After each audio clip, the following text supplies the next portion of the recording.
Hello everyone, this is Lisa. This is Joe. And welcome to your cheap date for June 16, 2006.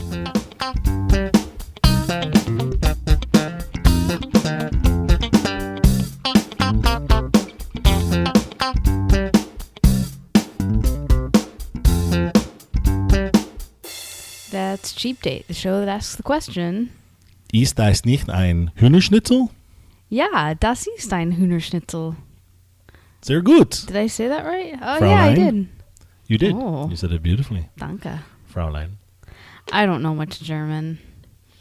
I took a semester of German in college, and I would always get confused with my high school Spanish. Oh, that's good. Well... How about knockwurst taco?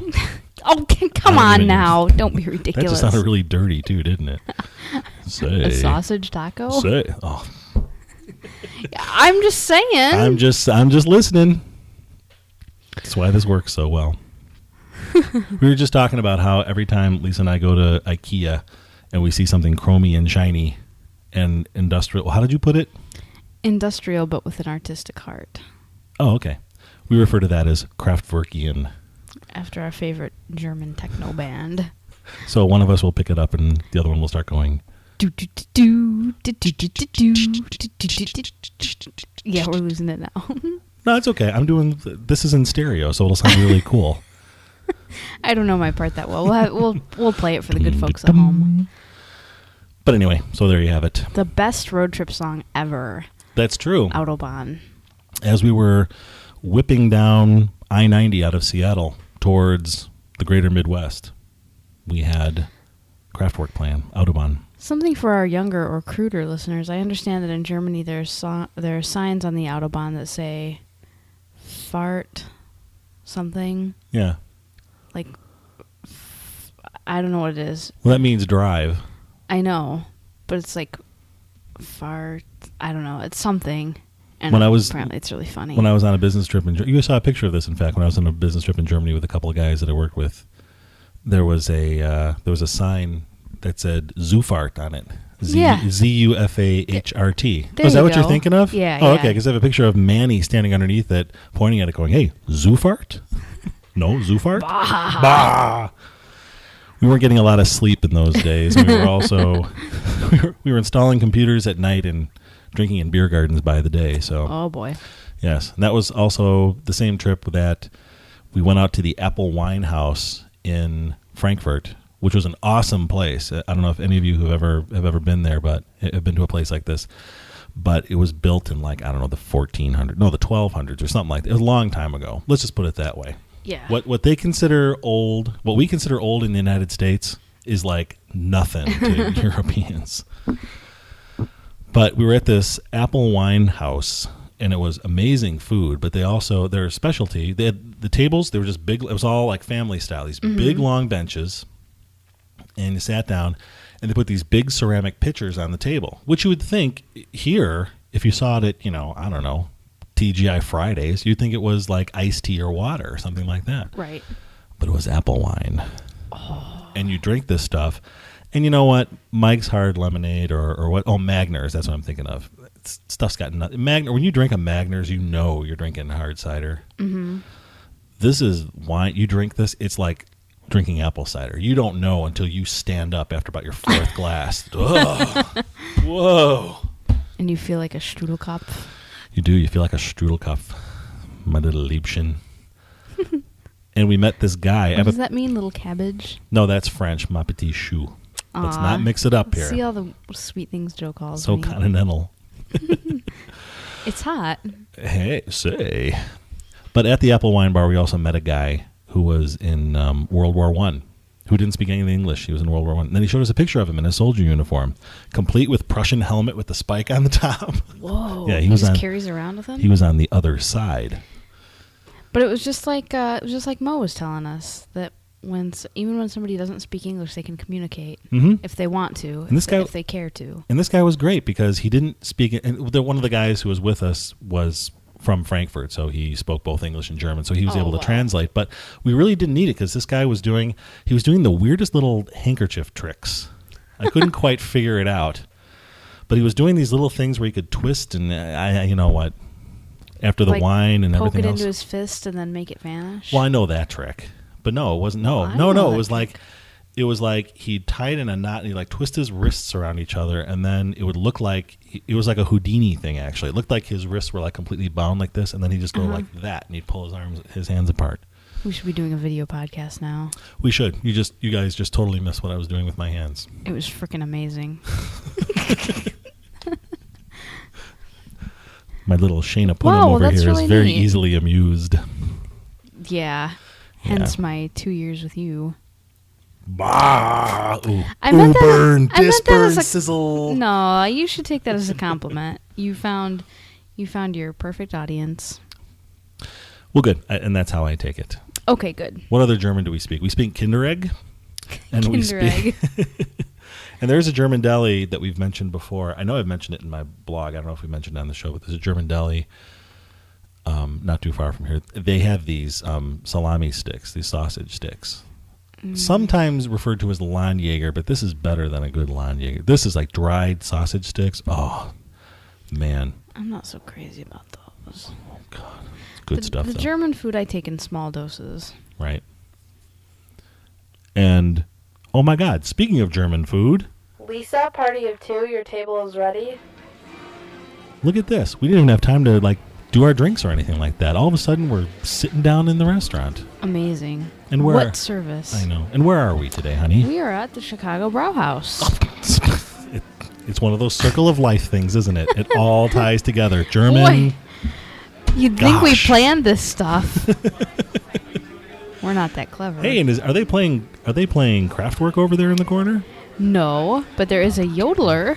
That's true. I'm not going to yodel Oh, please. in any language. But it's not yodeling like Ricola yodeling. It's not some guy standing on the Alps with a big horn. It's a very pleasant yodeling. It's pleasant. It's sublime.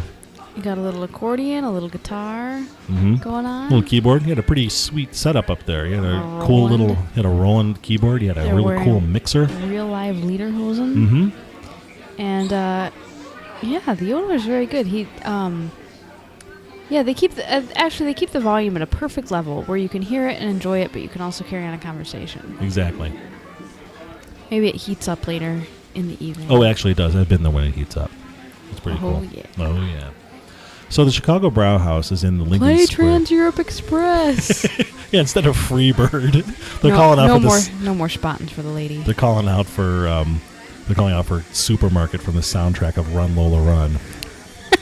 They're all, Komm zu mir! No, that would just be us, Joey. Yeah, it's true. So anyway, it's in the heart of Chicago's Lincoln Square neighborhood, which is at the corners of Lincoln, Lawrence, and Western. Wow, you peeled that right off. Oh, yeah. Well, that's the neighborhood where my parents grew up. Oh. Mm-hmm. So is it an authentic German neighborhood? Well, you see, here's the thing. People like to say that Chicago is a city of neighborhoods. And Yes, they do. in comparison to other cities, I would say that is true. But you got to be careful with that. Because when you see things like when you watch the movie My Big Fat Greek Wedding, it makes it appear that Greek town is populated entirely by Greek people. And you walk in there and check your English at the door. Right, and that's just not the case. I think what's happened is, well, you're the sociology, anthropology person, so you should know this better than I do. Yes, well, There was a period where everybody really wanted to assimilate, and the area where Lincoln Square was somewhat German, according to my mom, in the late 40s and 50s. but being German then wasn't something you really bragged about. Right, and everyone was still in the whole assimilation thing, so everyone was looking to assimilate. So you sort of put your home culture aside, or your heritage aside, in favor of, Right. being American and eating Wonder Bread and stuff like that. Right. And that most of the culture pretty much vanishes within a generation. Right. So those people who moved into that neighborhood in the 40s and 50s and had children and who have since passed away took most of the German with them. Mm-hmm. So what we have now, and it's not just German, it's in the area that's known as Little Italy, which is down Taylor Street. There's a big In fact, there's a big movement in the Humboldt Park area, which has a large Latino population, where people are starting to, non-Latinos are starting to move in, and they're trying very hard to keep that area. They're trying to keep that area's heritage alive, and I applaud that. And there's people should be proud of their heritage, which is fine. But I think what we're running into in Chicago now sort of is almost like a Disneyfication of neighborhoods, where you say, "Oh, well, that's Greektown over there," right? Where it's not. There are still areas of the city that are like that are authentic, cultural areas. We were talking about going down Devon Avenue, which for years was a very heavy Jewish area, and then it turned very Indian, and then recently it's turned, there's some Asian, there's like Thai and Korean over there, and there's also a large Afghan population in there. It seems to me that in Chicago you're seeing less and less of the segregated neighborhood populations, and you're more likely to just be driving down a street anywhere in Chicago and see a Korean video store next to a Jewish bakery or deli, next to a falafel shop, and a sari store, and then a Cold Stone Creamery. Yeah. Yeah, seriously. Yeah. Like, I just don't think one great thing about having so many people from so many cultures and being so tolerant of all of them is that not only are what you would call Native Americans tolerant of these other cultures, they're tolerant of each other. Right. And so they mix it all up. Right. And there are some neighborhoods that are really, really cool because, like Lisa said, it's a combination of all of these different cultures in a one-block area. Oh. And they do make it very, the city of neighborhoods, as they call it, is really, don't get me wrong, there's some really great restaurants here, and culturally, this is one of the most diverse cities I've ever been in. It's amazing. I mean, totally amazing. Other than New York is the only other town that I can think of that's even remotely like this. I'll tell you what, regardless of what the neighborhood is, this is a fabulous German restaurant run by authentic Germans, serving authentic German food and fabulous German beer. Oh, yeah. And fabulous German music. Mm-hmm. So, let's talk about the food. Okay. Well, when we arrived there, Lisa and I went with my children. We were celebrating my daughter Becky's graduation from middle school. Yay. And Emma's getting out of grade school. Yay. It wasn't technically a graduation, but she was moving on to a different school now. Mm-hmm. And we met my parents there. Right. So when we got to the restaurant, my parents were already there, and they had already enjoyed their appetizer, my dad's favorite appetizer, which is the steak tartare. Yes, my parents had the steak tartare. They had whipped through a bowl of that before we got there. Now, have you ever had steak tartare? No. Steak tartare is fresh ground lean beef accompanied by a farm fresh egg yolk, onion, capers, anchovies, and paprika. And the key thing about steak tartare is what? It's raw. I don't know about that, Joe. So, everyone has gone while their mom was making meatloaf or whatever and take a little pinch of ground beef. Bite. Not a whole bowl full of it. I used to work for a company, an American division of a German company, when I was in high school and college. In fact, listener Dan still works for that very same company. A lot of people from the home office used to come over at Christmas time, and they used to bring over the recipes of the best food. And they had a huge thing. If you can imagine, I have this giant bowl that we use for mixing cake batter and I eat popcorn out of. Imagine a bowl that size filled with steak tartare. Oh. I mean, that's like a half a gallon size bowl. Oh, yeah. So my parents had the steak tartare. We sat down, and I ordered a Stiegel, which is a Pilsner beer. Mm-hmm. Lisa, who was behaving herself because we had spent a lot of time on the road that day, opted for... What did you opt for? A lovely water. Oh. Wasser. No, I would have ordered a beer, but I was feeling a little goofy as it was. Mm-hmm. So then we placed our order for our food. All the ladies at the table ordered the Hühnerschnitzel. And was ist das Hühnerschnitzel? Hühner is chicken.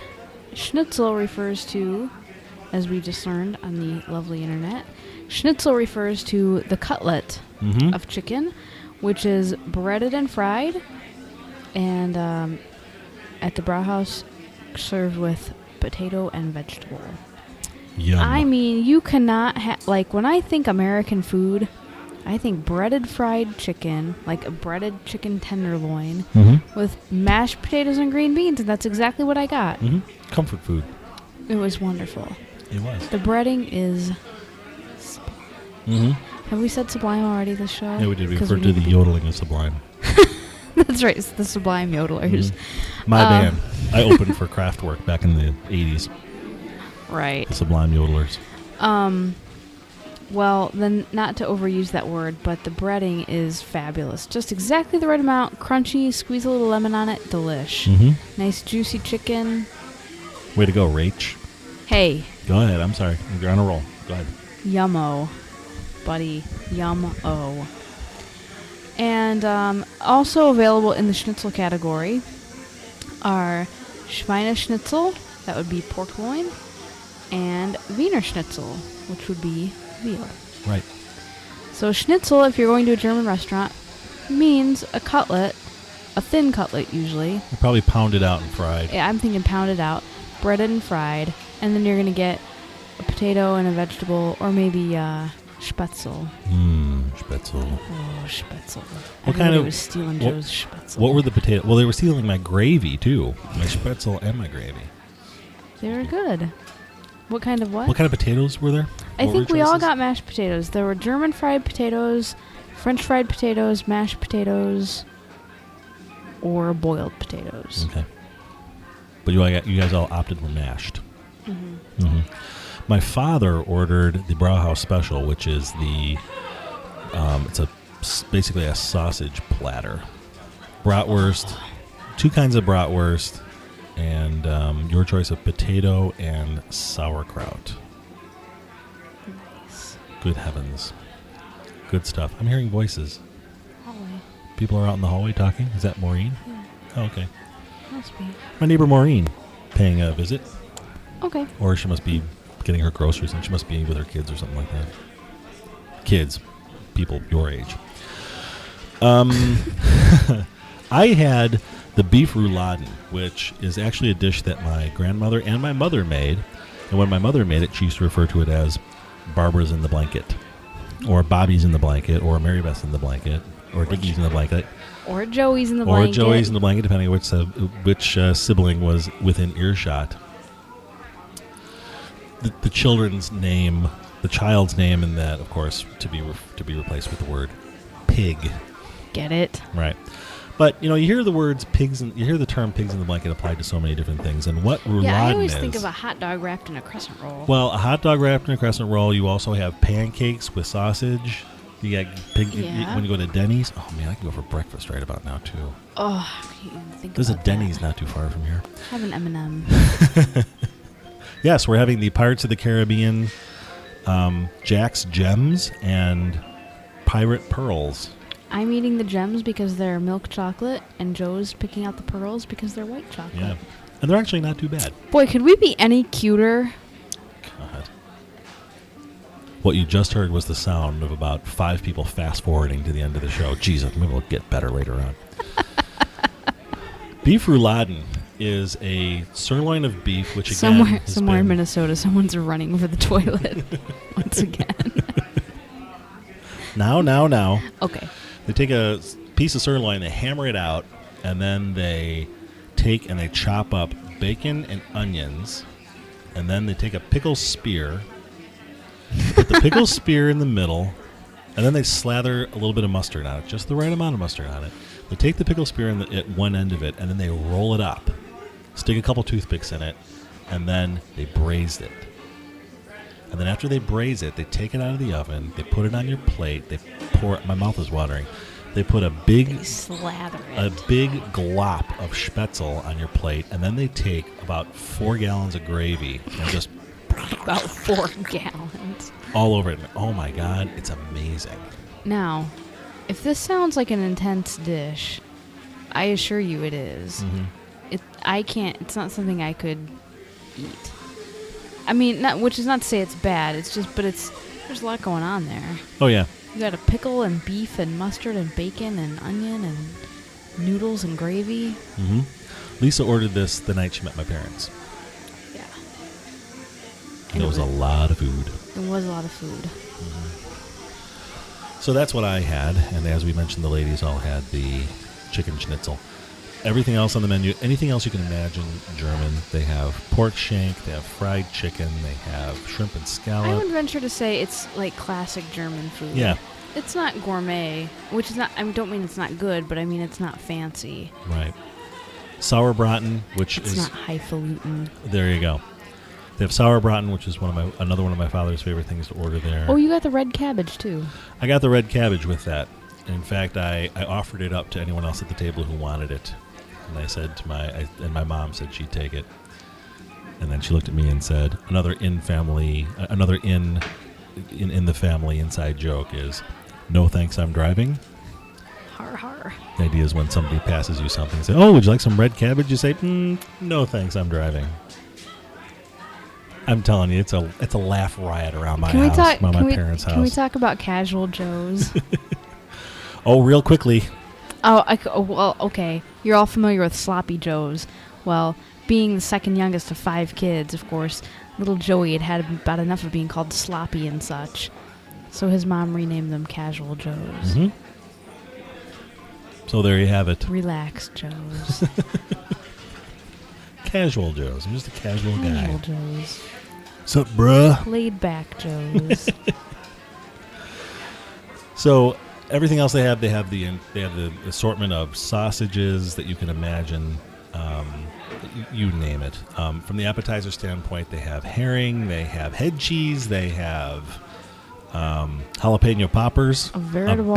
No, they don't. A big German favorite. They have poppers. Spicy buffalo wings with ranch dressing. No, you're kidding me. I think that comes from the Black Forest. And oh yeah, I'm serious. Herring and head cheese and right poppers here. and what the? Oh, what's Lachsbrot? Lachsbrot is smoked salmon on toast with egg, onions, caviar. Oh yeah. Oh yeah, that's the way now you do it. You're talking. Now, was this in fact a cheap date? Well, not exactly. We wanted to bring up the Chicago Brauhaus because it's really just a great restaurant, and sometimes you want to spend a little more to do something good. And this is a true Chicago tradition, if you will. It was probably around $20 a person, maybe. Yeah. Which, if we say 2 people for under $50, is a cheap date, which is sort of a rough thing that's been sort of thrust upon us by our listeners. We're always getting rough things thrust upon us. So in that case, it would be considered a cheap date. It's not cheap like going out for a couple of hot dogs. It's at no Superdog. White Castle. It's no White Castle. But hey, we run the gamut here. Yes, or we do. Gamut, depending on how you take it. Go ahead, I'll just shut up. So anyway, here's the deal with the Chicago Brauhaus. They're at 4732 North Lincoln Avenue in Chicago. They are closed on Tuesdays, but they're open Monday, Wednesday, Thursday, and Friday for lunch. You can also go there. They're open till midnight.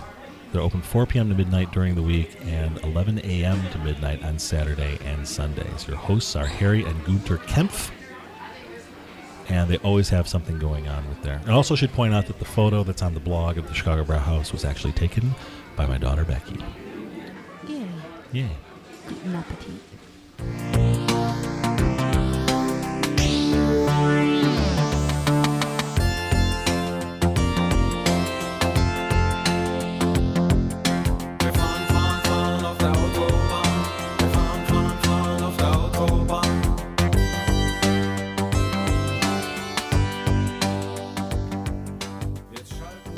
Okay, well, that's going to wrap it up for our very German cheap date. Ja, das ist gut. Let's go watch Run Lola Run or yes. or listen to German Kraftwerkian. movie we know. No, there's a couple of other German movies. Oh, you know what we can do? We can put on Toy Story and put on the German. Oh, come on. Yeah, that's your authentic German. That's right. So thanks, everyone, for listening. We always appreciate your comments and emails. Your thoughts on pizza, beer, ethnography, neighborhoods. And we knew the White Castle thing was going to be polarizing. Yes. And we also knew that we were going to make somebody, listener Paul, start licking the screen when I put up that picture of the square cut Giordano's pizza. If you haven't seen, we talked about Chicago square cut pizza. If you take a look at our weblog at cheapdateshow.com and look at the comments, in the comments I put a picture of square cut pizza, which we happened to have at the office last week. From Giordano's, which we discussed last week. Mm-hmm. And listener Paul, I can only imagine. I've never met listener Paul, but you've seen photos of listener Paul. I'm getting a feel for him, so to speak. All right, so if you'd like to send us private correspondence, dish@cheapdateshow.com is our email address. Or if you'd like to post something for our other listeners to see, you can do so at our blog. You need not stay on topic. Nope. Any more than we do. Yeah, no fooling.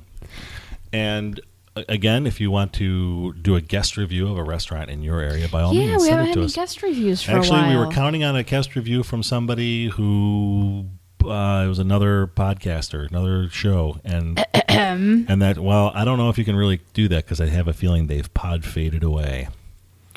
Oh no. Yeah. So, but anyway. Okay, but if you've been someplace, it could be as basic as White Castle or as exotic as the Chicago Brauhaus. We would love to hear about it in your neighborhood or community, or any other neighborhood or community if you're vacationing. Mm-hmm. Send it on over, and we'll share it with the rest of the group. Exactly. And as always, we love your comments about anything and everything. We love hearing from you. Thank you to everyone for downloading. If you're subscribing through iTunes or through your favorite podcatcher, we really appreciate it. We're doing this for you. We are, truly. And since tomorrow is Father's Day, we're going to take us out.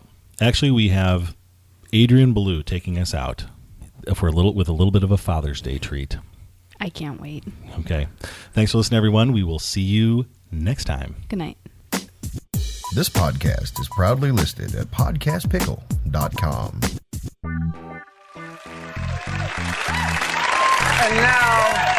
And now, in the tradition of Frank and Nancy Sinatra, my daughter Audie is going to join me for a song called Oh Daddy.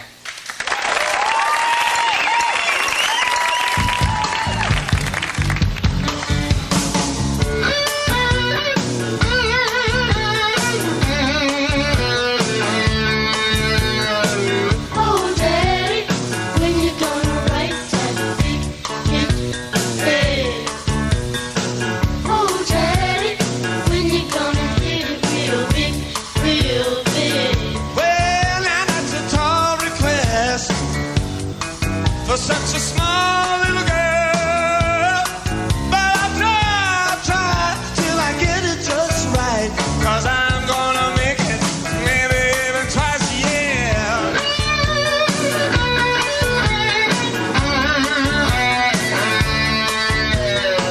Oh, Daddy, when you gonna make it to the big country? Oh, Daddy, when you gonna blow up the lid? Well, it's like a backstage pass into Paris.